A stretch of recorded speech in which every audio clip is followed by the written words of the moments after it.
So far in the 5 fast and dirty exposure and response prevention tips, we've talked about ice cream. We've talked about sort of good motivational recognizing that no matter what your brain says, you actually can learn to not engage in your compulsions. And then we've also learned to go and talk to strangers because when our brain tells us not to do things, we can show our brain that we can actually do those things. But a lot of people are probably wondering, so when are you going to tell me how to get rid of anxiety? When are you going to tell me how to get rid of these intrusive thoughts? I want to stop thinking these things. I want to stop feeling those things.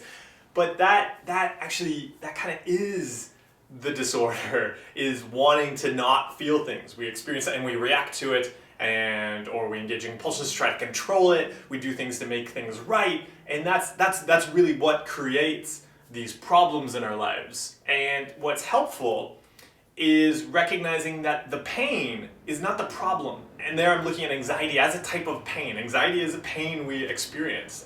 Whatever it is that you want to call it, that feeling that you don't want to have.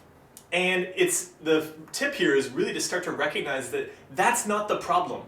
That's a big flag pointing you to the problems in your life that you actually want to tackle around that. And so to maybe put this in perspective of a physical fitness example, because when we're dealing with things like this, these really are physical problems, and we can learn a lot from how we tackle physical issues to tackle mental health issues, because our brains are part of our bodies. So imagine you had hurt your knee while you were playing some sport. So you're out there, you're running around, and now there's pain in your knee. Now the pain is what tells you there's a problem. But when you go to your doctor, so they are going to ask you about the pain, but they're going to probably, if you're still able to walk, send you to a physiotherapist who is going to look at what the real problem is. It might be that you were running incorrectly.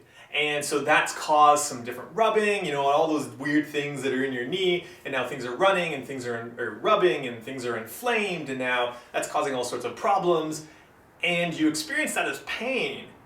But if the doctor just gave you painkillers and made that go away, and then you're like, oh, I feel great now, I'm going to go running again, you would actually make the problem worse.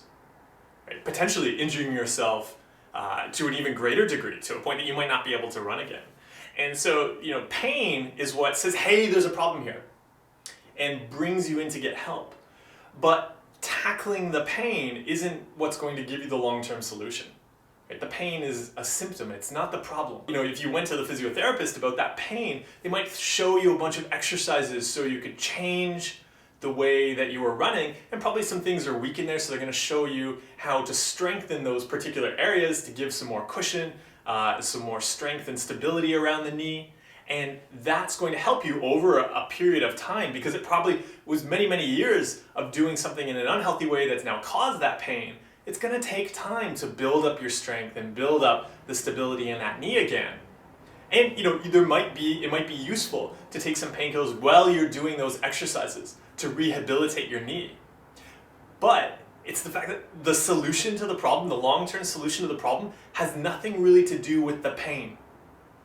And that's very true when it comes to exposure and response prevention and dealing with anxiety disorders in general. The solution is not going to be about getting rid of the pain. In many ways, the problem exists because we try to do lots of things to get rid of that pain.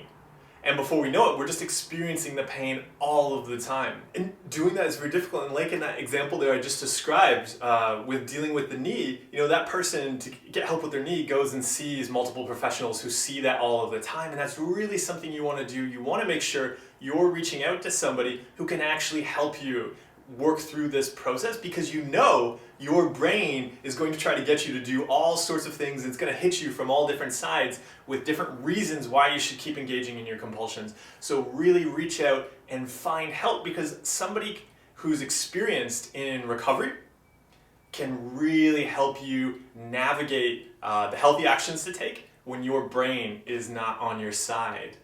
Okay? And those are healthy actions that you're going to take throughout your life, not just in a teeny tiny area related to that pain, right? You really need to be holistic when it comes to taking care of your body. And so that's something we're going to talk about in the 5th point, which is to always punch really hard.